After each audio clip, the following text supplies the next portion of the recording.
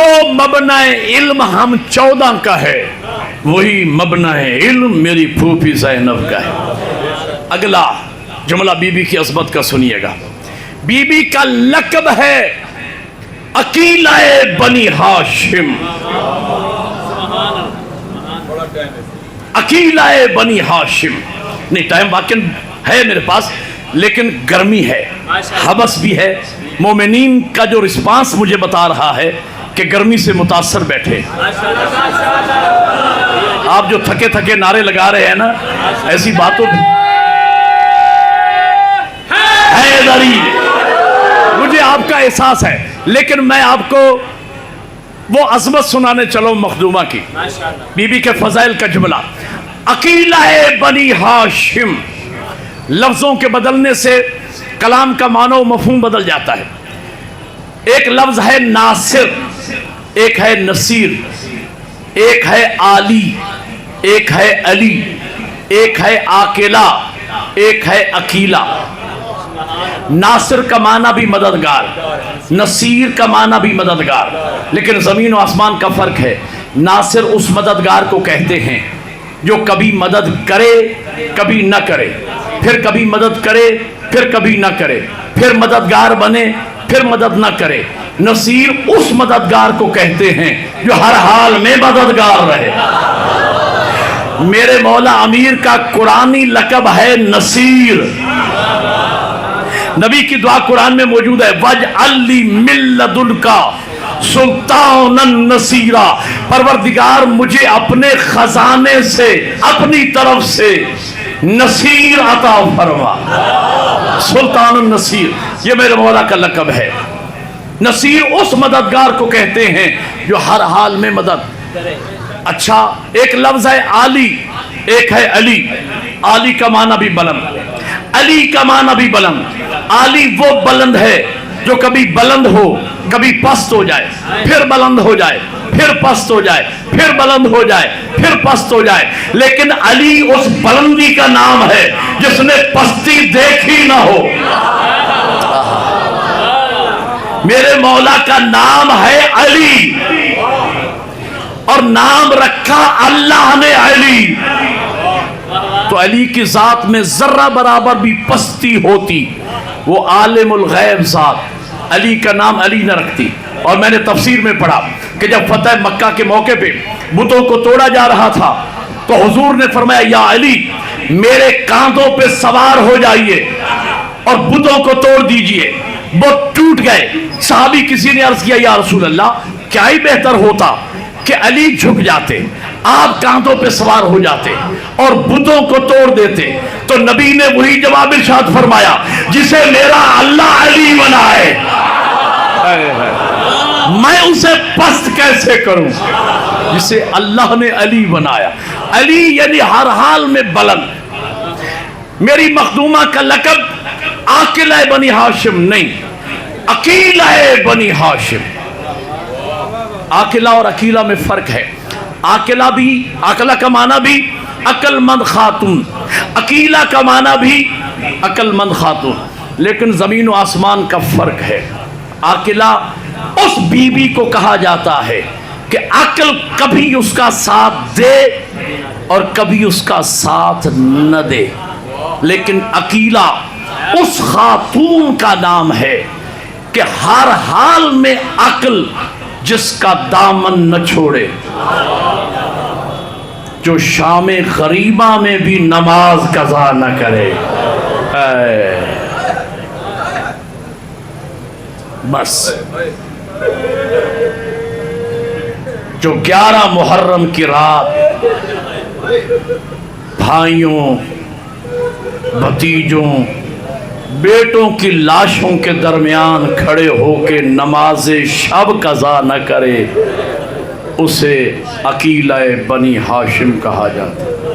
جو بھائی کی لاش پہ کھڑے ہو کے دعا مانگے، اللہم تقبل منا ھذا القربان، پروردگار یہ میری چھوٹی سی قربانی اپنی بارگاہ میں قبول فرما، اس شہزادی کا نام عقیلہ بنی ہاشم ہے۔ شام غریبہ کا نام آیا، آپ کی آنکھوں میں آنسو آ گئے، تو 2 جملے یہیں پہ سن لیجئے اور میں آپ کی زحمت کو تمام کروں۔